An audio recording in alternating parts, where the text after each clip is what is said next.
manoloana ny raharam-pirenena amin'izao fotoana zao kosa dia namoaka fanambarana ny vondrona miaro ny safidim-bahoaka sy ny ara-dalàna na ny VMSA izany ka andeha ho arantsika avy hatrany. Ny vondrona miaro ny safidim-bahoaka sy ny ara-dalàna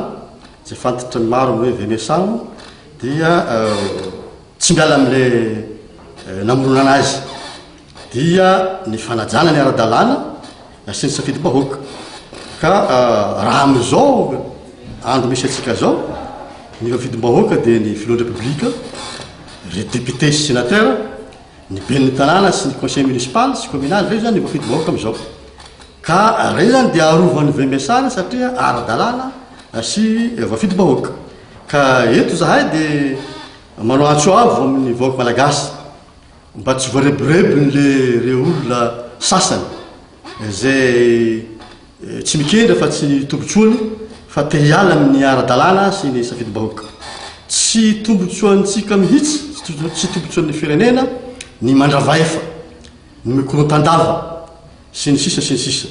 Koa antso avo zany nataony amin'ny vahoaka mba ho tony na dia eo zany rehetra zany ary anao ny asiny andavanandro.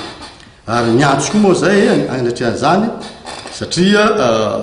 mitodika aty amintsika daholo ny masony zao tontolo zao amin'ny temps ny réunion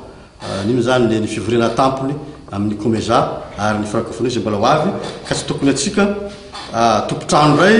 no korontana na anaty rantsira ray no tsy hay andro dia aveo moa anaty amin'izany ny fitondram-panjakana kosa mba antsoina satria mahatsapa zay VMSA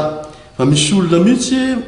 ao fitondrana magnodidina ny président zay manahirana ny président satria malaigna anao fisokafana na firesahana amin'ny hafa ka anaovana antsofa ny président andray andraikitra amizy regny mba hanavaka ny fary sy ny tsy parifary dia misy koa olona sasany mibody toerana io toerana politika kanefa tsy miaro akory ny fitondram-panjakana, tsy miaro ny filoham-pirenena, tsy miaro ny olom-bafidy ka regny olona regny fa hitam-poko hitam-pirenena ka tokony ailika avy hatrany fa maharatsy tare ny fitondrana ary manahirana ny président ka izay VMSA dia volona lalandava hiaraka amin'ny fitondrana ara-dalàna sy ny safidim-bahoaka na ino kidona na ino kiatro.